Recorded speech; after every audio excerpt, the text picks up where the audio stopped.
서울경제TV 개국 12주년 특별 포럼 2부를 시작하도록 하겠습니다. 자, 조금 전 일부에서는 코로나19 이후에 달라진 환경 또 예상되는 변화상을 저희가 강연을 통해서 그리고 질의응답을 통해서 알아봤다면 2부는 또 예고해드린 바와 같이 코로나19로 인해 달라진 이런 환경 속에서의 대응 전략을 모색하는 좌담으로 마련을 했습니다.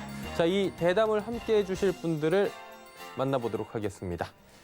자, 국양 디지스트 총장 그리고 장윤종 포스코 경영연구원장 두 분 스튜디오에 나와 계시는데요. 일단은 영상으로 먼저 만나본 뒤에 두 분과 이야기 나눠보도록 하겠습니다. 영상 먼저 보시죠.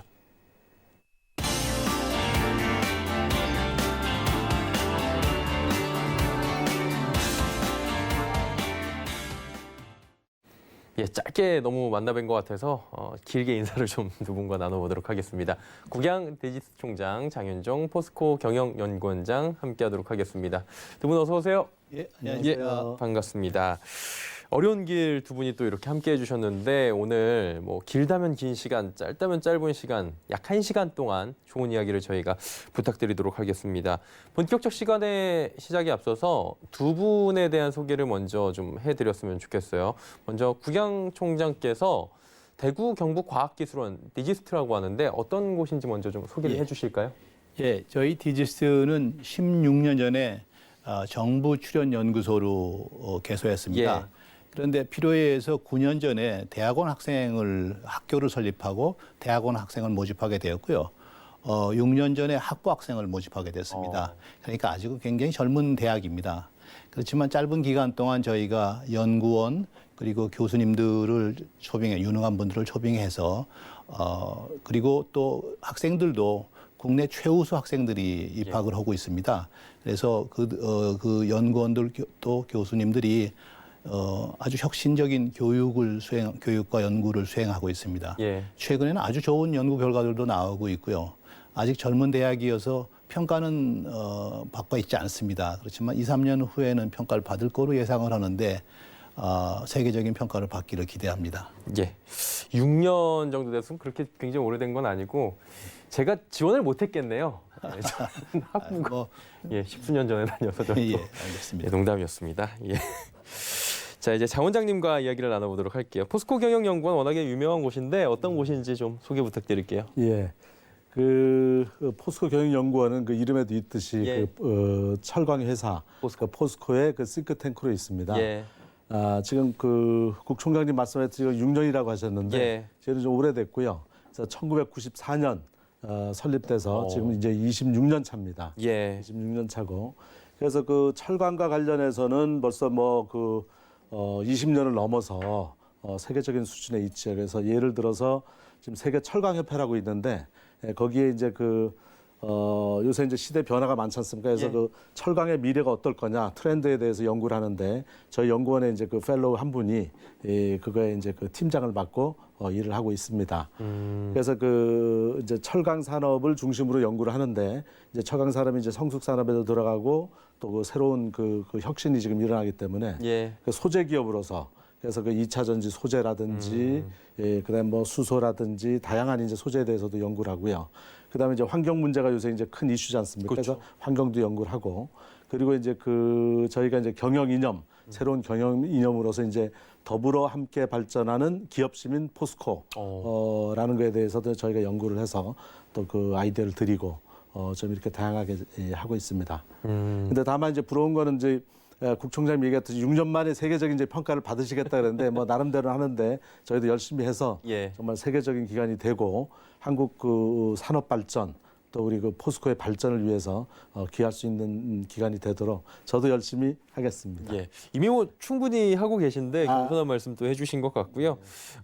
저희가 몰랐던 부분에 대해서도 이렇게 두 분과 함께 간략하게 알아봤고 이제 좀 더 구체적으로 저희가 이야기를 나눠보도록 하겠습니다.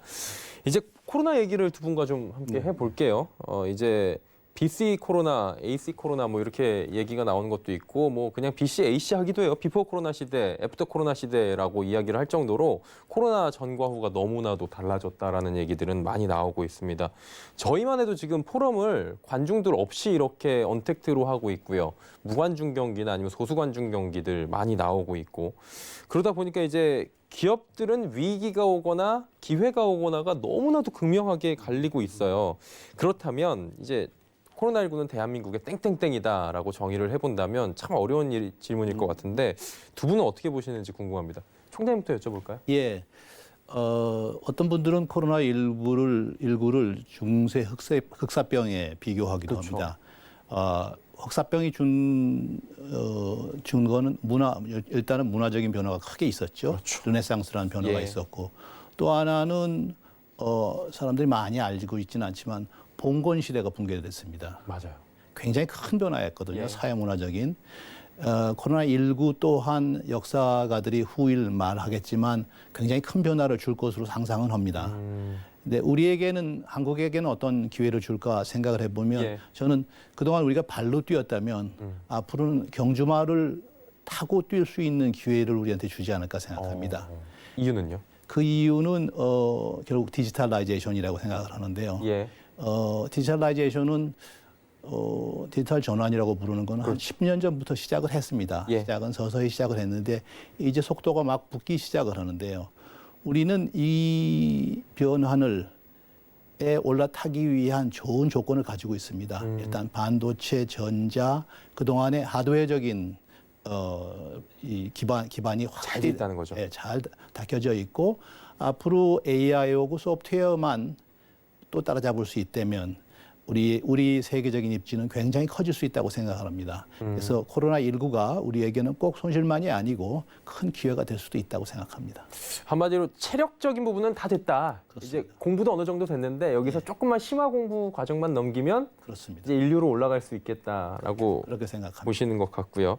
자, 그러면 이제 장윤종 원장께서도 같은 질문이에요. 네, 코로나19는 대한민국의 땡땡땡이다. 네. 뭐라고 좀 이야기를 해주시겠어요? 이게 뭐 촌철살인에 좀 멋있는 걸 만들어내야 되는데, 근데 저는 부담이 좀 생각을 되셨죠? 해봤는데, 그럼요, 그건 쉽진 않은데, 예. 국총장님하고 뭐 비슷한 맥락일 수는 있어요. 근데 저는 이 코로나19가 갖는 가장 큰 의미는 예. 그 세계 판도의 변화가 일어난다라는 겁니다. 그래서 지금 우선 아주 그 눈에 띄게는 지금 미중 간의 판도가 어떻게 될 거냐라는 게 저는 이제 그 바뀌는데 지금 코로나가 재밌는 거는 이게 선진국에 지금 더 심하게 지금 퍼져 있지 맞아요. 않습니까? 유럽, 세계 미국 지금 그걸 쪽에. 예. 굉장히 우리는 유심히 좀 봐야 되는데 어쨌든 지금 여기서 말씀드릴 수 없지만 이 세계적인 판도 변화가 일어날 가능성이 있고 어떻게 되든지 간에 하여튼 큰 변화가 생긴다라는 건데 예. 그러면 저는 이제 이거를 코로나는 한국 경제의 고진감래 등용문이다. 이게 뭐 고진감래도 쉽고 등용문도 쉬운데 이거 붙여놨잖아요. 저게 지금요. 그렇게 좀 그게 뭐냐? 우선 첫째로 예. 코로나19를 맞아가지고 한국의 큰 변화라는 거는 예. 세계 각국에서 한국을 굉장히 우러러 본 거예요. 그래서 맞아요. 대처를 너무 잘했다는 거. 그래서 그거는 사실 그동안에 한국 경제가 이러니 저러니 해도 그 고생한 끝에 예. 드디어 이제 좀 보람이 있다. 낙이 생겼다. 참 그 대단한 일이죠. 세계 정상들이 한국을 쳐다보고 뭐 배우려고 하고 했던 게. 맞아요. 그래서 등용문이라고 얘기를 드리는 거는 저희가 이제 외환위기서부터 사실은 우리가 중진국에서부터 선진국을 어떻게 들어가냐 그러는데 지금 국민 소득은 이제 3만 불도 됐고 해서 그냥 알게 모르게 별 잔치 안 하고 왜냐면 예전에 또 샴페인 터뜨렸다 이제 깨져가지고 그런지 예. 별 잔치 없이 지금 이렇게 조용히 지금 들어가고 있는데 등용문이라는 거는 한국이 명실상부하게 선진국으로 갈 수 있는 가능성이 있다는 걸 보여주는 게 이 코로나다라는 생각을 전 합니다.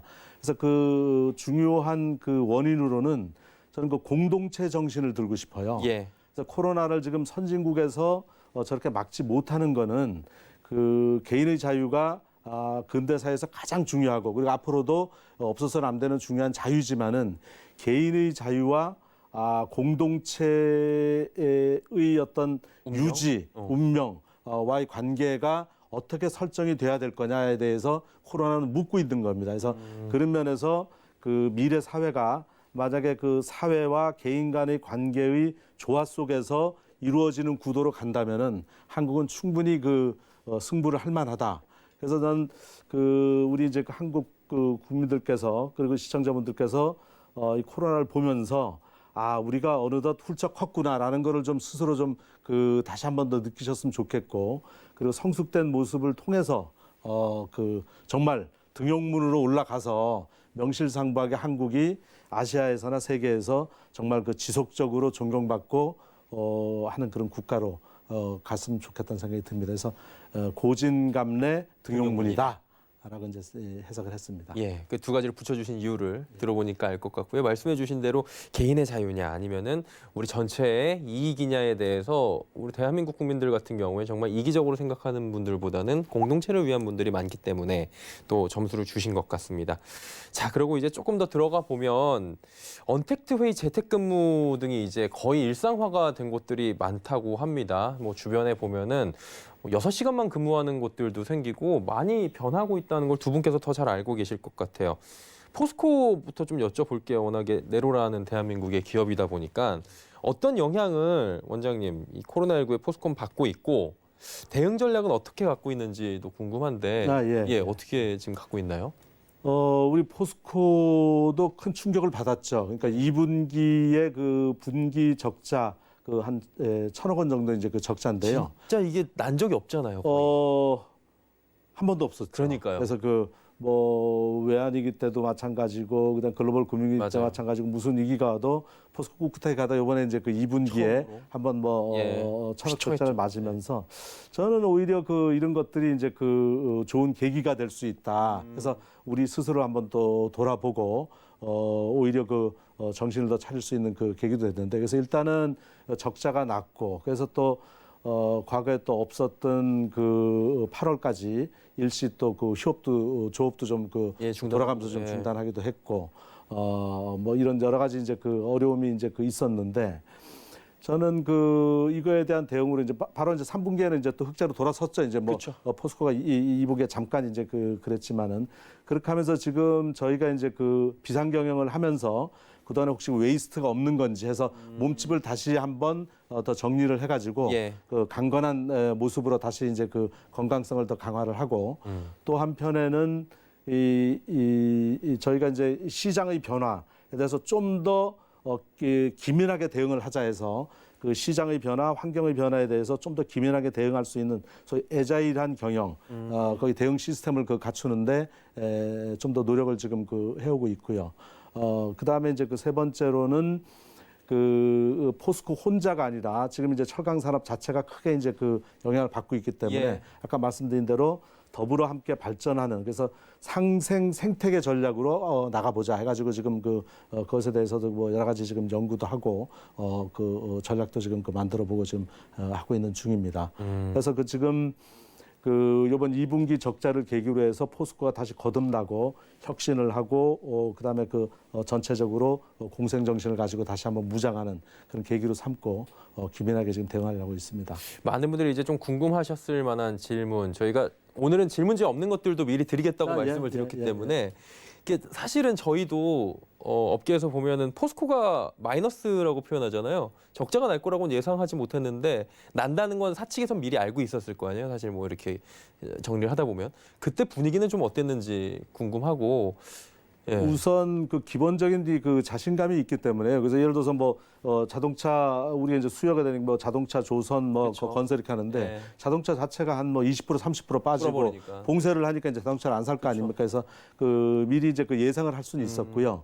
그럼에도 불구하고 이 거대 포스코가 이제 적자가 나겠느냐에 대해서는 막상 나고 보니까 우리도 적자가 나네. 그렇죠. 해가지고 이제 정신이 번쩍 드는 이제 그런 걸 이제 연출을 하긴 했지요. 그래서 그런 면에서는 거대 기업도 좀 더 이렇게 느슨하면 안 된다라는 게 이제, 그래서 코로나 사태 이후에는 누구든지 안심할 수 있는 기업은 없다라는 차원에서 상당히 좋은 예방 주사가 되지 않았나. 그러면서 딱 또 똘똘 뭉치니까 금방 또 이제 3분기 반전을 하고 그렇게 해서 이제 또 도약의 계기로 삼아서 나갈 겁니다. 그리고 이제 좀 궁금해하시는 분들이 시청자분들이 그런 부분이에요. 대기업들은 인원들이 굉장히 많잖아요. 상주하는 인원들이. 그럼에도 불구하고 코로나가 확진 환자들이 그렇게 잘 발생을 하지 않는 비결이 있냐라고 만약에 질문을 받으실 것 같긴 한데 네. 그런 것들에 대해서 뭐 내부에서 지침이 따로 있습니까? 물론 저희 서울경제TV도 확진자가 없습니다. 예. 그게 그러니까 조심들을 굉장히 많이 해요. 그래서 뭐라 그럴까 내가 1번 타자가 돼서는 안 되겠다. 누구나 라는 갖는 생각도 생각일 있고 것 그래서 그런 면에서는 자기 조심하는 게 이제 보통이 아니고 그래서 제가 볼 때 자기만 조심하는 게 아니고 집에 가면 또 가족들이 있으니까 맞아요. 그래서 한국의 기업에 계신 분들 특히 이제 임원이 돼서 이렇게 여러분들 이제 만나는 분들은 아주 조심을 정말 철저히 하지 않았나 그런 생각이 듭니다. 그 채용 같은 부분도 사실 포스코는 매년 하잖아요. 약간 그런 사명도 있는 것 같고 국가적으로 어떻게 채용 계획 같은 거는 언택트로 계속 이어나갈 그런 얘기도 나옵니까? 사내에서? 지금 언택트로 했고 그것도 생각을 계속 이제 해볼 거라고 생각이 예. 들고요. 그 전에 벌써 몇 년 전서부터 저희는 이제 서류 심사에 이제 AI를 이용해 가지고 도입을 했기 때문에 예. 언택트라든지 AI라든지 온라인 이거는 철강 회사라는 좀 이제 전통적이긴 한데 과거서부터 이제 흐르는 게 시대의 흐름에 맞춰가야 된다 또는 앞서가야 된다는 생각이 있기 때문에 새로운 게 나오면 항상 우리는 실험하고 가져와서 써보고 이렇게 하는 문화가 포스코에 있어요. 저도 작년 1월 달에 여기 처음 왔는데 깜짝 놀랐어요. 근데 이게 소위 철강 중구장대형 산업하고 이게 나이스한 날렵한 이 IT하고는 거리가 멀 것 같은데 굉장히 빠르고 아시다시피 여기가 세계 경제 포럼에서 지정하는 등대 기업으로 한국이 유일하게 맞아요. 스마트 팩토리 됐지 예. 않습니까? 하는 거 보면은 포스코의 전통이 참 저도 2년째 되는데 뭐 여러 가지 아직도 놀래고 그럽니다. 뭐 재밌는 게 참 많습니다. 그럼 이제 학교로 한번 가보도록 하겠습니다. 이 기업 얘기를 해봤으니까 코로나19는 학교 특히나 대학교 교수분들 만나면 직격탄 맞았다라는 얘기들 많이 해요. 이제 등교를 못 하고 그렇죠. 언택트 수업들을 많이 그렇죠. 하고 뭐 예. 비대면 수업을 하고 그러는데 어때요? 이 학생들한테도 영향을 미쳤을 것 같은데 대응 전략도 궁금하고요. 저희가 이제 대구에 있습니다. 저희 학교가. 예, 그렇죠. 대구에 있어서 지난 3월에는 굉장히 긴장을 했습니다. 대구 그때 힘들었죠, 그때. 하루에 몇백 명이 예. 100명 넘게 나오고 대구에서만 100명 넘게 나오고 맞아요. 굉장히 긴장된 시기가 좀 지나갔고요. 그때는 저희 직원들도 다 재택근무를 했고 학생들 근데 온라인 수업은 저희가 일찍 준비를 했습니다. 처음에 저는 2월 23일로 기억을 하는데 예. 정확히 그날 저희가 외국에서 이 대형 강의를 온라인으로 할 수 있는 걸 주문을 했습니다. 일주일이 지나고 나서는 그걸 살 수가 없을 정도였습니다. 줌 말고 블랙보드라는 게 있는데 그게 조금 더 효력이 좋습니다. 예. 그럴 정도로 이거 참 커머셜 네임을 말씀을 드려 죄송합니다. 아무튼 간에 굉장히 경쟁이 심할 정도로 비대면 강의에 대한 그러니까 저 대학 강의는 최소한도 실시간 온라인을 해야 되겠다. 예. 그러려면 뭐 50명, 100명 강의를 온라인으로 할 수 있어야 되겠다. 그러면 학생들이 전부 다 조그만 그림으로 들어와서 강의에 참여할 수 있게 하도록 했습니다. 네. 그럼에도 불구하고 굉장히 비효율적입니다. 온라인 강의라는 게. 그리고 학생들이 처음에는 집중을 하다가 점점 집중력이 떨어집니다. 시간이 가면 갈수록. 틀어놓고 이제 다른 일을 할 수도 그렇습니다. 있고요. 예. 딴 걸 할 수도 있고. 그래서 굉장히 그런 걸 보완할 수 있는 방안을 자꾸 고안을 해야 되는데요. 고안하는 방법이라는 건 자꾸 자료를 많이 주고 아니면 수업 전에 자료를 주거나 예. 그리고 수업은 주로 대화인데 근데 앞에다 작은 그림 100개를 띄워놓고 교수님이 대화하는 게 참 쉽지 않습니다. 그렇죠. 제가 어떤 얘기를 한 교수님한테 좀 연세가 드신 교수님한테 들었는데 자기가 교수 생활을 30년을 했는데 벽대고 강의하는 건 처음이다. 어색하실 것 같아요. 굉장히 어색하고 정말 힘들었다고 말씀을 하십니다. 이제는 이제 2학기가 되니까 많이 익숙해져 있습니다. 그럼에도 불구하고 저희 학교의 경우는 최대한도로 대면 강의를 해보려고 노력은 했습니다. 최소한도 중간고사 전후, 예. 학기말고사 전후에 대면 강의를 좀 하고 그것도 굉장히 이제 30명 들어가는 강의실에는 5명을 넣고 오고 뭐 150명 들어가는 강의에다가는 50명을 넣고 오고 뭐 이런 식으로 해서 완전히 그냥 자리를 그렇습니다. 넉넉하게 했네요. 그래서 또 최소한도 실험 실습은 강의를 대면 강의로 해보도록 노력을 하고 근데 이 문제는 앞으로 당분간은 계속될 문제이기 때문에 계속 고민을 해야 될 대목입니다. 예를 들어서 강의 중간에 아마 이게 중고등학교, 초등학교에 다 해당되겠지만 예. 굉장히 유능한 분을 초빙을 해서 강의를 한다든지 그러면 또 집중도가 조금 늘어날 수는 있습니다. 또는 쌍방향으로 할 수 있게 강의 규모를 많이 줄여야 되는 것도 앞으로 해결해야 될 문제는 굉장히 많이 있는 것 같습니다. 비대면 강의가 대면 강의를 절대 대체는 하기는 쉽지는 않을 것 같고요.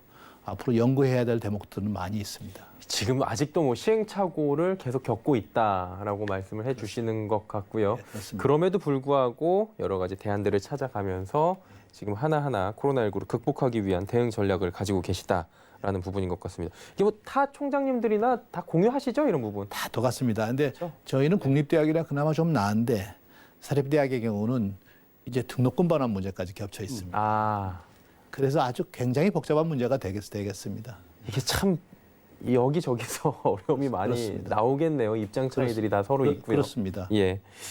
그리고 이제 포스트 코로나 이코노미라는 용어가 이제 등장을 하고 있어요. 기업인 입장에서 이제 딱 본다면 유의해야 될 사항들이 분명히 있을 것 같은데 자 원장님이 좀 유의해야 될 점이 있다면 짚어주시면 어떨까 싶은데요. 예. 그러니까 유의라는 게 자기가 이제 하는 그 사업에 이 세 가지, 전 이제 세 가지를 지금 얘기 세 드리고 가지요? 싶은데 이 세 가지가 네. 어떻게 연결이 되느냐 혹은 없느냐라는 게 이제 굉장히 그 자기의 생존이라든지 미래 발전하고 상관이 있는데 예. 그 세 가지 이제 그 저는 그 D로 시작하는 단어들 그래서 3D 트렌드다. 오. 왜냐면 뭐 워낙 이제 얘기들을 많이 하니까 이제 참 기억하기도 쉽지 않잖아요. 그래서 예. 그 3D 트렌드다 해서 이제 쉽게. 첫 번째 예. 이제 디지털라이제이션 이제 많이 들어보셨을 거예요. 그래서 예, 예. 디지털 전환.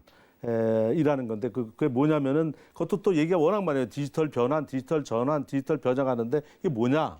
쉽게 해서 빅데이터 그냥 데이터를 활용해서 자기 사업에 뭔가 도움이 돼야 된다라는 겁니다. 그래서 자기가 데이터를 활용해서 도움이 되는 게 없으면은 예. 자기는 디지털라이즈를 한 게 아니다. 그렇게 이해를 하시면 되는 겁니다. 그럼 예를 들어서 그게 뭐냐 이제 예, 뭐 예. 여러 가지가 있는데 저희 또 포스코가 잘하는 걸 가지고 하면 이제 그 우리가 스마트 팩토리가 세다 그랬지 않습니까? 그거 하나를 예를 들면은 그 동일점 추적 시스템이라는 게 있어요. 그건 뭐예요? 그거 굉장히 어려운 건데 예, 예. 이제 그 고로에서 이제 쇳물을 녹여가지고 슬라브 뻘건 이제 그 쇠가 나서 쫙 해서 코일까지 이제 코일로 감아서 이제 하는 그 거죠. 차 예. 타고 이제 나가는 거 아닙니까 이제. 그러면 이제 이게 판이기 때문에 어느 일정 부분에 이제 문제가 생길 수 있죠. 디펙트가 이제 그렇죠. 그거 네. 이제 그 불량이 날 수 있는데 근데 이 불량이 이 동안에 어디서 났는지 이거 알 수가 없지 않습니까? 저게 그렇죠. 이제 그게 굉장히 이제 가장 이 철강에서의 가장 큰 고민은 문제가 생겼을 때 이거를 이제 원천적으로 해결해야 되는데 그 구조적으로 이제 해결해야 될 거 아닙니까? 그래서 그러면 그 동일점이라는 게 요 디펙트가 난 그 점이 앞에 어디에 있었느냐를 여기 있는 데이터들을 전부 이제 갖고 있으니까. 예. 예?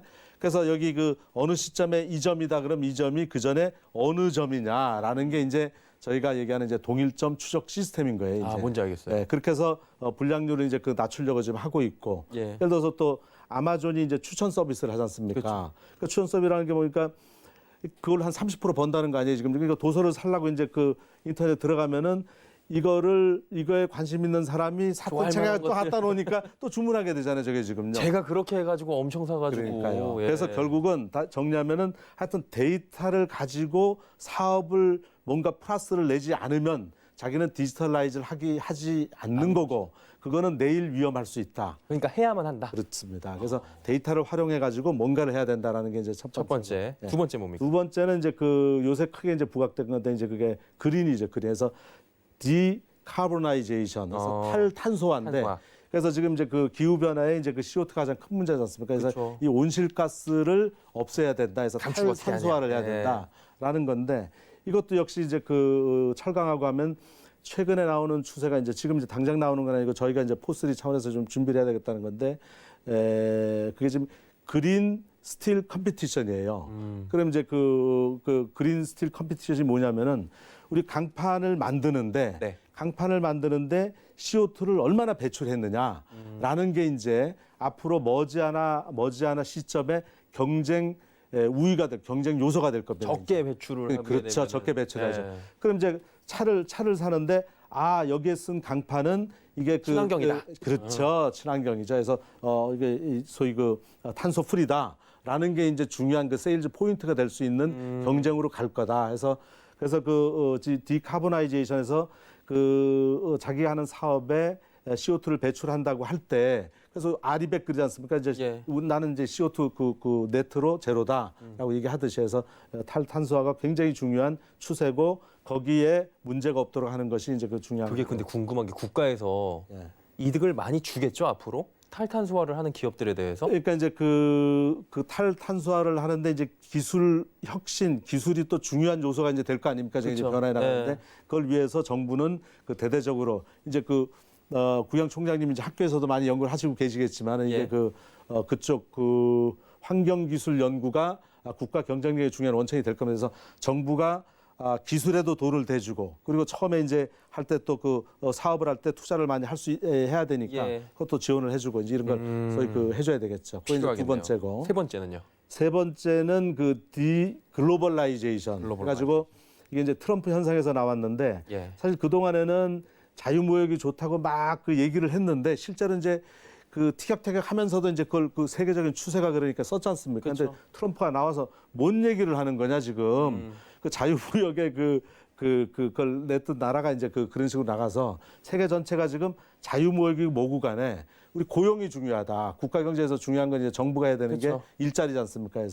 그래서 지금 디글로벌라이제이션이라는 거는 세계가 교육을 하거나 이렇게 해나가는데 중요한 게 이제 자국이 중요하다 해서 자국 고용이 중요하다 해서 가는데 그거에 하나의 이제 가장 중요한 현상으로 나타나는 게 이제 미중 갈등이고 미중 충돌이죠. 그렇죠. 지금 그런 면에서 한국은 이제 수출 국가지 않습니까? 지금 그럼 수출 국가로서 과연 이거를 어떻게 넘어가겠느냐?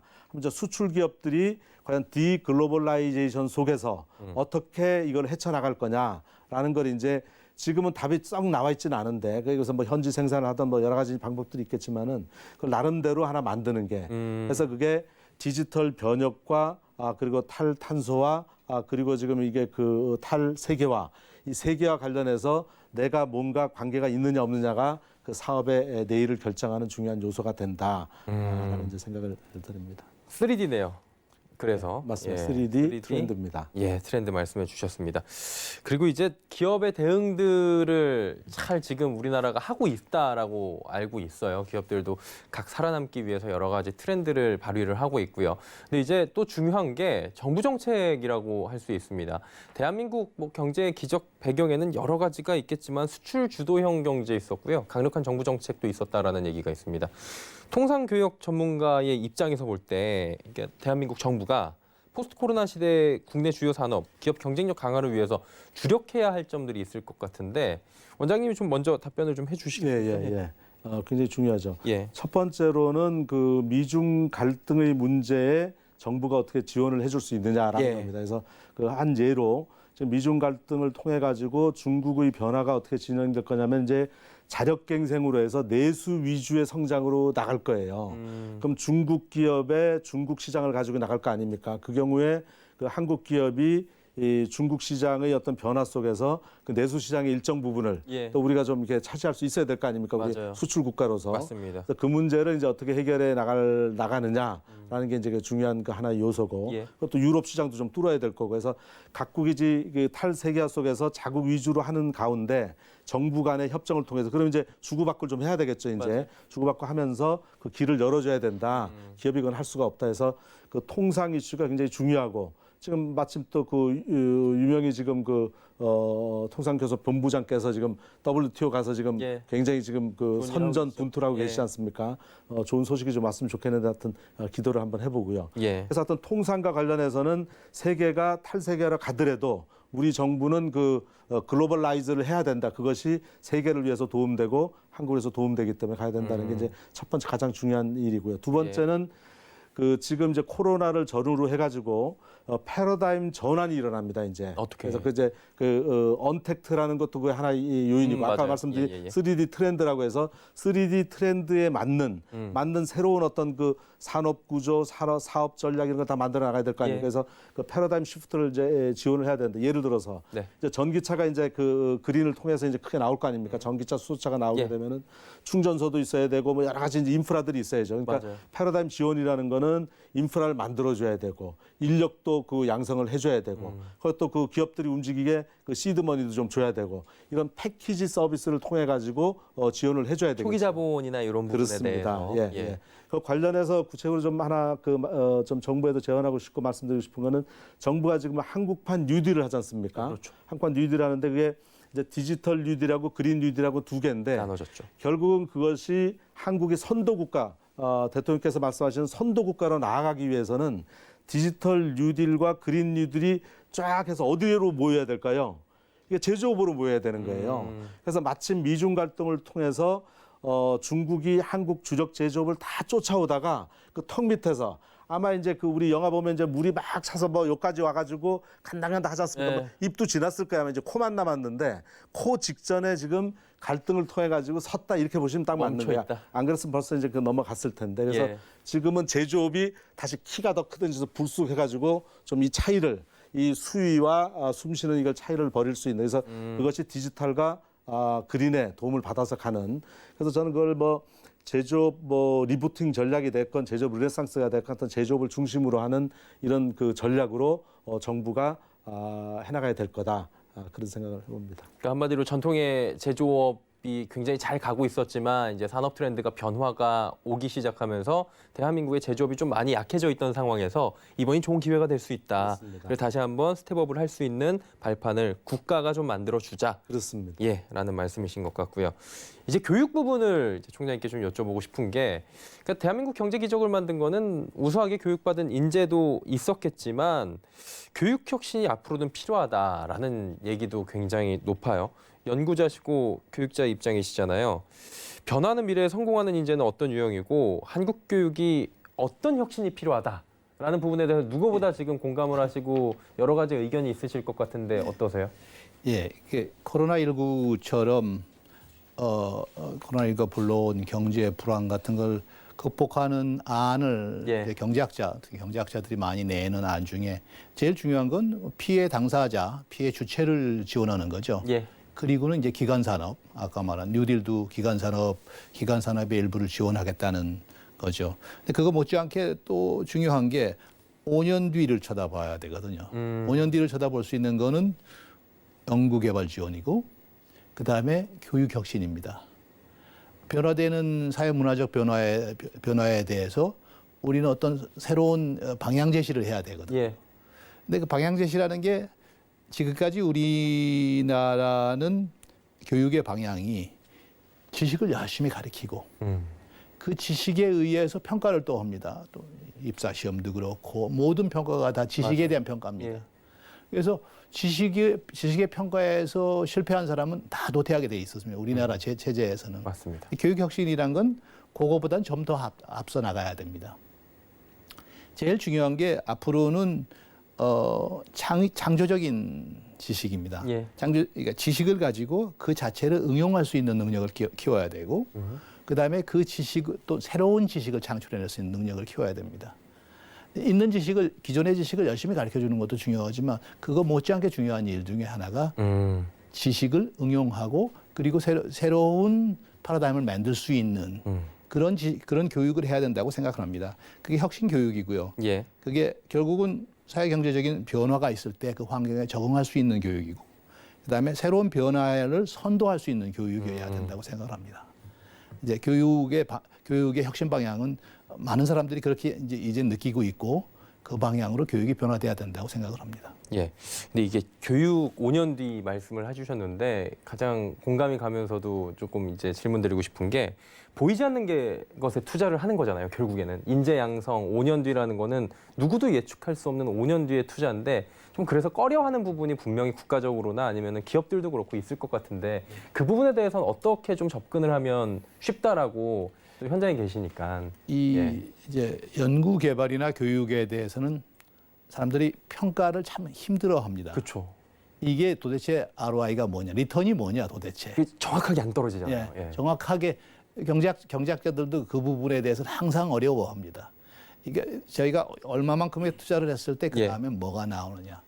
그런데 현대 사회를 잘 지켜보시면 요즘에 디지털라이즈된 현재 사회를 지켜보시면 성공한 몇 사람이 세상을 끌어갑니다. 근데 그 성공한 몇 사람 그 창조적인 몇 사람이 세상을 끌어가는데 그런 사람들을 위한 투자를 할 수밖에 없습니다. 지금은. 근데 그런 사람을 또 뒷받침하고 있는 창의적인 사람이 또 많이 그 밑에 있어야 됩니다. 예. 그게 교육에 대한 투자거든요. 그런데 누가 그런 사람이 될 줄 모르는 거죠. 우리나라가 투자해야 되는 것도 역시 똑같은 방식이라고 생각합니다. 많은 사람들이 계속 새로운 걸 생각할 수 있는 교육을 해야 됩니다. 그런데 최근에 보시면 그 교사분들도 예. 초중등 교사분들도 새로운 교육을 하시겠다는 분들이 많이 자꾸 생겨나십니다. 기존 지식 전달 교육형에서 자꾸 생각하는 교육으로 사실 중고등학교 교육, 대학 교육도 생각하는 교육으로 점점 변해가야 된다고 생각합니다. 네. 지식 전달 교육에서부터. 그게 교육의 혁신인데 그 자체를 어떤 때는 교육의 방법론을 변화시키는 게 교육 혁신이라고 생각하는 사람들이 있는데 예. 사실은 방법론보다 더 중요한 게 교육의 방식의 변화가 있어야 된다고 생각합니다. 그러니까 혁신 방식 변화 얘기 나와서 그냥 디지트 바로 여쭤볼게요. 계신 그 곳에 뭐 혁신 교육 시스템으로 주목받고 있다라고 얘기들은 저희가 들었어요. 그러다 보니까 이제 그간의 성과 궁금하고요. 향후에 이제 이어질 만한 계획들이 좀 있을 것 같은데 장기 계획도 있고 좀 말씀을 해주시면 좋을 것 같은데. 이제 세상이 많은 분들이 그걸 간과하는 부분 중에 하나가 현대 과학, 예. 사실 물리학 같은 건 300년이 됐습니다. 과학이. 근데 현대 과학인 물리학으로 현대 과학으로 등장하는 화학을 보시면 한 100년 정도 됐습니다. 그런 걸 아시면 깜짝 놀라실 텐데 1900년 전에는 우리가 인조섬유란 걸 입질 않았습니다. 전부 천연섬유만 입었습니다. 예. 화학이 발전하지 않았기 때문이죠. 그다음에 이 1900년도에 들어와서 양자역학이 생기면서부터 이 모든 변화가 온 거거든요. 예. 그런데 과학의 변화는 지난 100년이었고요.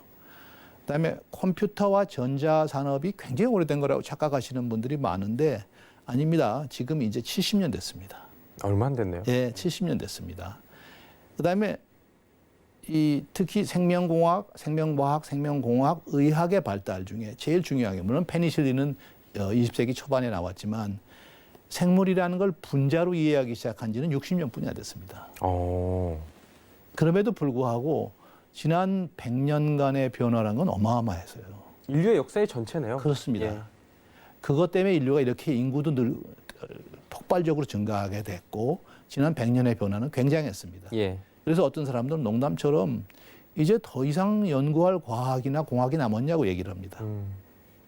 그럴 정도로 많은 게 발달을 했습니다. 그럴 수 있겠네요. 그렇다고 해서 우리는 아무것도 안 할 수는 없는 거 아니겠습니까? 끝나기 전에 빨리 노벨상을 타야 되는데. 그러게 맞습니다.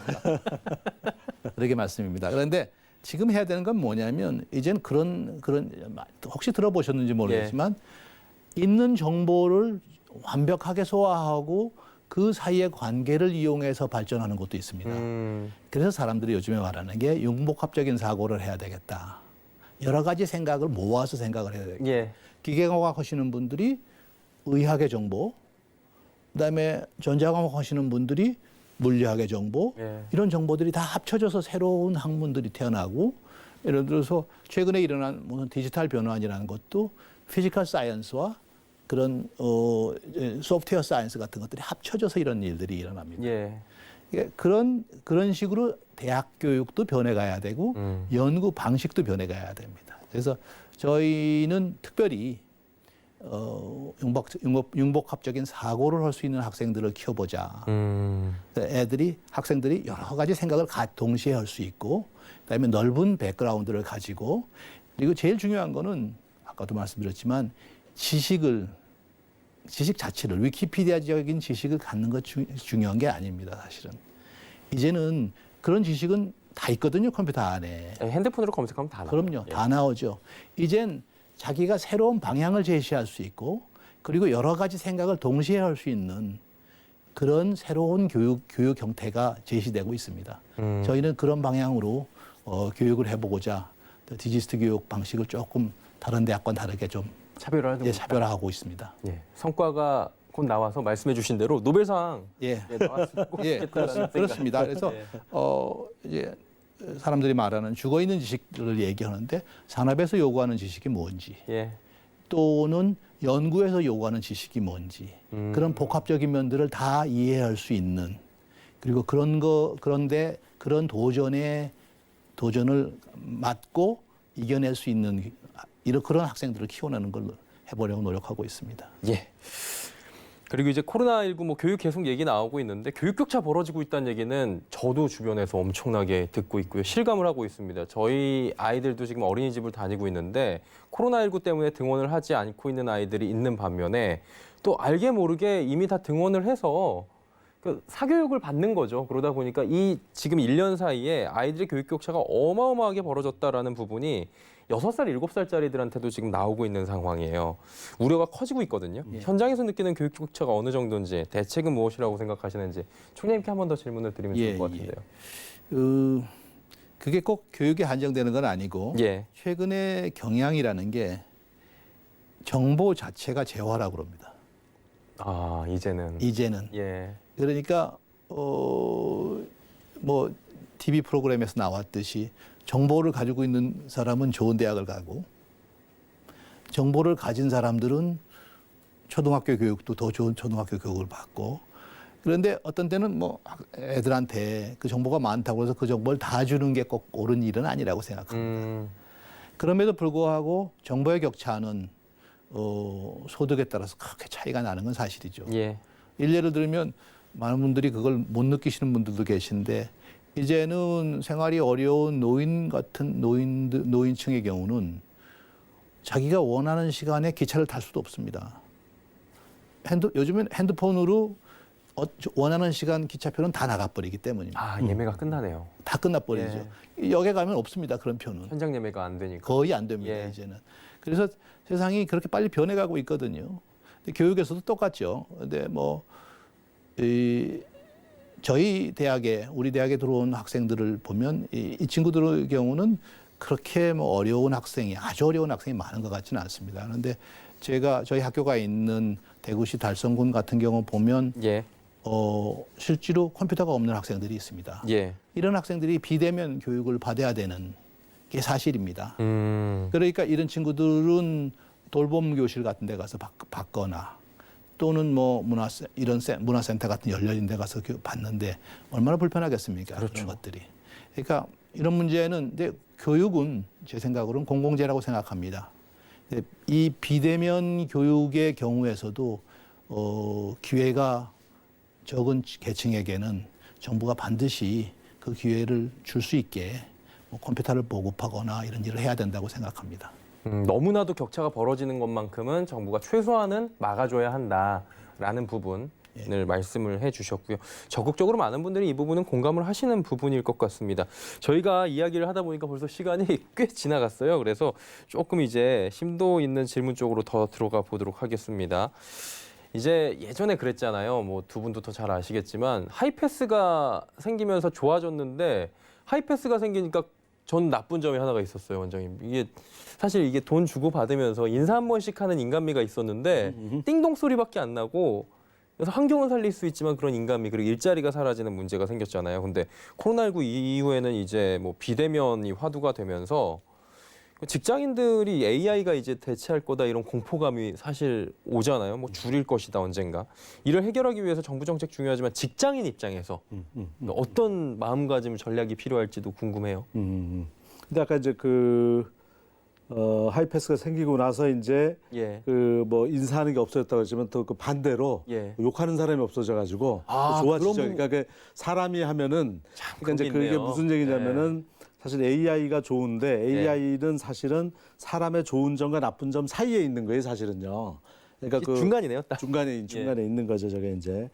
자, 그럼 이제 AI가 들어오고 빅데이터를 가지고 이제 변화한다라고 할 때 직장인의 자세가 이제 어때야 될 거냐라는 건데 일반적으로는 이제 사람이 갖고 있는 중요한 이제 이 특성 중에 하나가 이제 관성이에요. 그래서 어제 하던 대로 오늘 하고 싶다라는 거기 때문에 그렇죠. 특히 더군다나 AI가 들어온다는데 저게 날 대체한다 하면 이제 거부를 하겠죠, 이제. 거부를 하게 되는데. 예, 첫 번째로. 배척하고 거부를 해가지고는 그거는 러다이트 운동하고 비슷한 성격이고, 그거는 오래 갈 수가 없다라고 해서 저는 그거를 협력 전략으로 가야 된다. 그래서 같이 공존 협력 전략으로 이제 그 생각을 하는데 뭐냐면은 지금 예를 들어서 우리가 이제 그 영상을 이제 AI가 이제 판독한다고 많이 하지 않습니까? 하면 그럼에도 불구하고 AI가 판독한 걸 그대로 다 받을 수는 없어요. 저게. 예. 그래서 사람이 같이 해야 되거든요. 저게 지금요. 그런 면에서 그 직장도 마찬가지 사실 AI가 뭐 하더라도 그게 피니쉬로 이제 그 결과를 딱 정할 수는 없기 때문에 사람은 AI랑 협력을 해가지고 간다라는 자세로 해서 그 협력 전략으로 이제 가야 된다는 게 저는 가장 중요한 이제 그 생각이라 하고요. 그리고 더 중요하게는 내가 그 기존에 하던 직무를 똑같이 해야 된다라는 생각을 버리고 직무는 그러니까 직무란 게 결국은 자기 이제 잠재력을 가지고 이제 하는 거 아닙니까? 저게 그렇죠. 이제 그래서 예. 자기 잠재력에 맞고 그리고 새로운 어떤 그 교육 훈련을 받은 거에 따라서 난 할 수 있다라는 어떤 그 포지티브한 심성, 뭐든지 할 수 있다라는 심성을 가지고 그 변화해 나가는 게 지금 이제 이 그 소위 포스트 코로나 시대 그리고 새로운 그 AI 시대를 맞아 가지고 예. 중요하다라는 거고요. 끝으로 이제 말씀드리고 싶은 거는 그 하나 팁을 드리면은 내가 어제 하던 일을 오늘 똑같이 한다라고 하는 거는 전부 대체된다고 보시면 돼요. 그러니까 어제 와서 하던 걸 오늘 똑같이 한다 해서 AI는 똑같이 하니까요. 루틴한 일을 한다 또는 반복적인 일을 한다는 거는 그건 다 이제 그 조만간에 이제 없을 거라고 생각을 하시면 되고요. 그런 면에서 그 사람 간에 접촉하는 일은 어제 하듯이 할 수가 없는 거 아닙니까? 저게 그렇죠. 그래서 사람과의 접촉 또는 창의성 그 어제 하던 거 말고 오늘 새롭게 하는 거 이런 일 쪽으로 자꾸 옮겨가야 된다라는 게 이제 중요한 그 자기가 그 업을 선택할 때 팁이 될 수 있을 것 같습니다. 이제 선택할 때 팁도 말씀을 해주셨으니까 취준생분들 이야기를 좀 해보도록 하겠습니다. 취업 문이 더 좁아져요 지금. 그러다 보니까 제 후배들도 가끔 이제 전화가 오거든요. 왜 언론사 시험이 요즘에 안 나냐고. 제가 어떻게 합니까? 언론사가 안 뽑는 걸. 그런데 이렇게 물어봐요. 근데 청년 실업 사회적 문제가 된 지는 오래고 그렇다면 어쨌든 취업은 해야 되는 입장에서 취업 준비생들 입장에서 어떤 마음, 전략들이 필요할지 어떻게 보면 뻔한 질문일 수는 있지만 총장께서 조금 대답을 해주시면 어떨까요? 그러니까 사회 변화 속도가 예. 우리가 상상한 것보다 정말 빠릅니다. 제가 오기 전에 그 뒤져봤습니다. 저 구글 뒤져봤더니 지금 핸드폰을 갖고 있는 사람이 전 세계 3분의 2의 인구가 핸드폰을 갖고 있습니다. 근데 핸드폰 사람들이 많이 그 대목도 잊어먹는데 시작은 1980년이었거든요. 예. 지난 40년 사이에 이렇게 변한 겁니다. 네네. 누가 주머니에다 전부 다 전화를 놓고 다니기를 상상을 했겠습니까? 그렇죠. 지금 AI가 온다고 그래서 사람들이 설마 이렇게 생각을 하는데 이젠 반복적인 노동은 사라질 겁니다. 반복적인 노동도 좀 창의적으로 계속 변화하는 노동은 남아있을지 모르지만 반복적인 노동은 이제 사라질 겁니다. 예. 단 시간 문제일 뿐이지 언제 사라지냐는 문제일 뿐이지 지식도 그냥 쉽게 사전에서 찾을 수 있는 지식을 이용하는 그런 직업도 사라질 겁니다. 그런 직업을 택하려고 하는 사람도 마음을 지금 바꿔야 됩니다. 앞으로 기자 말씀하셨는데 기자도 창의적인 기자를 필요한 때가 됐습니다. 예. 뭐 새로운 걸 물어올 수 있는 사람이어야 됩니다. 기자. 저희 본부장이 말씀하시는 것과 똑같은 말씀을 하시네요. 그러시죠. 예. 지금 세상은 지금 있던 지식을 새로 응용할 수 있는 것, 다른 방향으로 응용할 수 있는 것, 아니면 새로운 지식을 창출해낼 수 있는 것 아니면 이제 남아있지 않을 거라고 생각합니다. 어렵네요. 어렵죠. 예. 그러니까 이것도 사실 연습이라고 생각하는데요. 자꾸 연습을 해야 되는 거죠. 그럼에도 불구하고 연습이 예, 필요하다. 심지어는 제가 한 가지 예를 들면 그건 깜짝 놀랐습니다. 1920년대 피아니스트의 연주 기법을 예. 그분 돌아가셨죠. 예. 그런데 최근에 나온 음악을 그분 기법으로 연주하게 해서 AI가 연주하게 해서 그걸 가지고 콘테스트를 합니다. 야마하가. 그리고 상을 줍니다. 그러니까 앞으로의 세상이라는 건 예. 이미 죽은 사람의 연주 기법까지 흉내내는 때가 왔으니까 예. 우리가 상상할 수 있는 지식은 지식을 가지고 취업을 해서 내가 50년 동안 취직해서 살겠다는 생각은 버리셔야 됩니다. 그런 세대는 점점 빨리 다가오고 있습니다. 예. 저희도 뭐 현장에서 느끼는 게 AI 앵커들이 요즘에 뉴스를 해주는 부분이 나오는데 깜짝 놀랄 정도여서 저희도 바짝 긴장을 할 수밖에 없는 상황이고 새겨드려야 될 것 같습니다. 시간이 많지가 않았고 좀 짧게 한번 여쭤볼게요, 장 원장님께. 10년 뒤에 기업 경제 현장에서 벌어질 수 있는 미래 세상 예측하기 쉽진 않겠지만 어떤 게 나올지 좀 그래도 짚어주셔야 될 것 같아요, 이거. 예, 아까 이제 그 뭐 3D 이 트렌드도 얘기 드렸는데 예. 이제 세 가지 변화는 첫 번째로 디지털 커넥티비티 플러스 알파 라는 겁니다. 그게 뭐냐면은 지금 일반적으로 이제 코로나 와가지고 이제 사람들 얘기하는 게 자 기존에 알던 사람 말고 새 사람은 이제 알기가 힘들어 하지 말라는 거야 뭐 이렇게 예. 얘기를 하는데 사실은 디지털로 되면은 가장 중요한 강점 중에 하나가 그 자기가 오프라인에서 갖고 있던 바운더리를 깰 수 있어요. 그러니까 지금 예를 들어서 사람이 내가 뭐 100명을 한다, 200명을 한다는 게 아니라 그 세계 인구 전체를 나는 디지털을 통해서 언제든지 만날 수 있어요, 이게 지금. 예. 그렇기 때문에 그 디지털 커넥티비티라는 거는 기존에 만나던 사람들만 디지털로 만나는 게 아니고 그 플러스 알파라는 거는 모든 사람을 만날 수 있다라고 하기 때문에 그건 그게 무슨 얘기냐라고 하면은 지식의 습득이 그래서 이제는 그 누가 이것을 아느냐라고 아는 것이 중요하고 예. 그 사람하고 언제든지 리얼타임으로 컨택을 해서 지식을 받아올 수 있게 되는 그래서 디지털 커넥티비티 플러스 알파가 그 10년 후에는 굉장히 중요한 경쟁력의 원천이고 그리고 그 당시 그중 가서 세상에 그 앞서가는 사람들은 전부 이걸 활용하는 거다. 그래서 그걸 다시 바꿔 얘기하면 혼자 자기가 다 하려고 한다. 기업들이 인하우스에서 자기 인력 이거 필요해? 그럼 채용해. 이런 기업은 가버린다. 이거 해야 된다 그러면 이거 누가 많이 알아? 그 사람 빨리 연락해봐. 해가지고 우리 화상에서 만납시다. 이제 이렇게 돼야 되는 거죠. 저게 지금요. 그래서 디지털 커넥티비티 플러스 알파고 두 번째로는 그 아까 말씀드린 대로 데이터로 뭔가 자기가 우위를 확보할 수 있어야 된다. 그래서 내가 하는 전부 이제 그 미래 가면은 전부 이제 네가 하는 얘기가 이게 데이터에서 나온 거냐 해서 예. 그 말은 머신러닝 빅데이터 해가지고 나오는 거고 예. 그리고 로봇이 실제로 이제 보편화돼서 많이 나올 겁니다. 시중에 이제 뭐 식당 뭐 나오고 하는데 식당뿐만 아니고 로봇이라는 게 이 피지컬리 로봇도 있지만 말씀하신 대로 뭐 그 형체 없이 그쵸. 할 수 있는 로봇도 네. 있고 별게 다 있는 거죠. 저게 지금요. 그런 것들이 이제 10년 후에 그 나타날 거다라는 게 제 생각입니다. 예. 자, 이제 국양총장께도 비슷한 질문이에요. 10년 뒤에 우리 일상에서 벌어질 만한 미래 세상을 뭐 어떻게 보시는지 짧게 좀 여쭤보도록 할게요. 예, 금방 장 원장님 말씀하신 그 디지털과 로봇의 발전은 아마 굉장할 거라고 생각합니다. 다 지금 앞으로 10년 동안은. 근데 저는 좀 그냥 과학자적인 측면에서 호기심 측면에서 지금 오르내리는 말 여러 가지가 있습니다. 한 20개 정도가 예. 깜짝 놀랄 만한 일이 10년 후에 일어날 거다. 그중에 하나를 들어보라고 그러면 저는 컴퓨터와 인간의 인터페이스가 될 거다.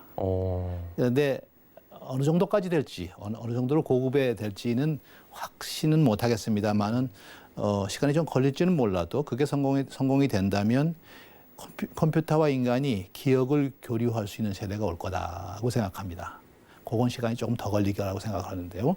지금도 굉장히 많이 연구가 되고 있고요. 예. 유럽, 미국에서 많이 연구가 되고 있고 우리나라에서도 어떤 과학자들이 하고 있습니다. 두 번째 생각할 수 있는 거는 디스플레이의 변화입니다. 디스플레이. 예, 우리 지금 플랫한 디스플레이를 보고 계시잖아요. 대부분의 경우. 근데 사람들 생각으로는 3차원 디스플레이를 보고 싶어 하죠. 그렇죠. 근데 이게 수학적으로 어렵습니다. 굉장히 어려운데요. 홀로그래픽 기술을 쓸 건데 아마 10년이면 가능할 것 같아요. 예, 가능할 것 같아요. 그렇게 되면 이제 TV 시장도 완전히 변하게 되겠죠. 그렇죠. 예, 세상이 완전히 또 변하게 됩니다. 이게 흑백 TV에서 컬러 TV로 가는 그러니까 우리가 진짜 스타워즈에서 본 것 같은 걸 보실 수 있게 될 거라고 생각합니다. 10년이면 아주 초보적인 건 가능할 거라고 생각하고요. 예. 세 번째는 저희가 의학, 생물학의 발전을 또 무시할 수는 없어서요. 지금도 굉장히 활발하게 진행되고 있지만 10년 뒤는 놀랄만한 발전이 일어날 일 중에 하나가 대체기관입니다. 이식할 수 있는 대체기관. 그래서 지금도 맞춤형 의학이 막 지금 굉장히 뜨고 있고 예. 굉장히 비쌉니다. 현재는 맞춤형 의학, 특히 암 같은 경우에는 뭐 환자 1인당 2억 뭐 이렇게 든다고 그러니까요. 비싸네요. 네, 맞춤형 의학은 그 사람한테만 적용되는 맞추는 겁니다. 거니까요. 그게 훨씬 더 가격이 내려갈 테고 플러스 대체 기관이 생기기 시작을 하면 인간 수명은 폭발적으로 늘어날 거라고 생각합니다. 정말 말씀하시는 130년이 가능할 거라고 생각을 합니다. 10년 후 정도에 대체 기관이 굉장히 많이 소개되지 않을까 제 추측으로는 해봅니다. 예. 좀 더 다른 세상일 거라고 생각합니다.